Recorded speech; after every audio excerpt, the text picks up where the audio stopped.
गांधी साहब, मेरा सवाल मुश्तबहात से मुतल्लिक है कि मुश्तबहात की हकीकत क्या है कि क्या ये उस चीज़ को कहते हैं कि मसलन मेरे सामने एक चीज़ आई जिसके हलाल होने पर भी कुछ दलील मौजूद है और हराम होने पर भी दलील मौजूद है, यानी दोनों तरफ दलीलों की कुछ बुनियाद मौजूद हो और उसके बाद बंदा बीच में खड़ा हो तो वो मुश्तबहात है, या ये उस मैथमेटिक्स की जैसे हम प्रोबेबिलिटी को कहते हैं कि जैसे मसलन मेरे सामने एक मामला आया जिसके बारे में ये कहा जाता है कि अगर इसमें फलाँ चीज़ पाई जाए तो वो हराम होगा।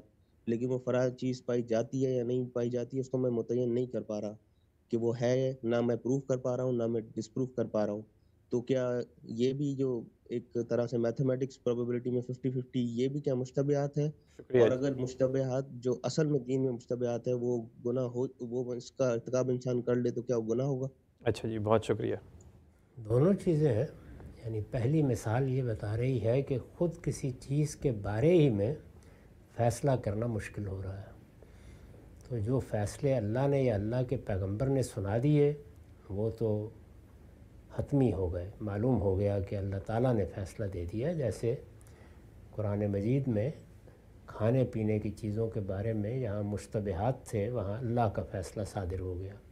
रसूलुल्लाह ने किसी मौके पर कोई वजाहत फरमा दी, वो हमारे पास पहुँच गई तो वो भी हमारे लिए बाइस इत्मीनान हो जाती है।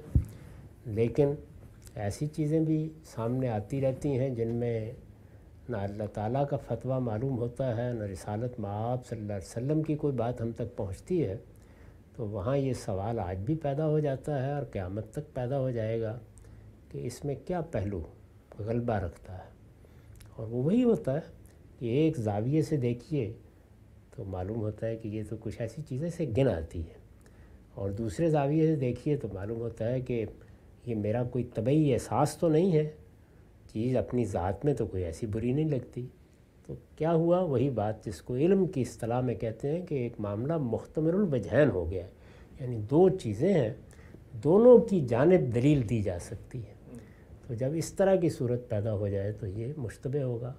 दूसरी मिसाल जो इन्होंने दी है वो इतलाक़ की मिसाल है। यानी कोई हराम चीज़ किस हद तक किसी में शामिल हो गई है, तो इसमें ज़ाहिर है कि असल चीज़ इत्तला होती है। यानी जी। यहाँ इश्तिबा चीज़ में नहीं होता, इसमें होता है कि मुझे जो इत्तला मिली है या नहीं।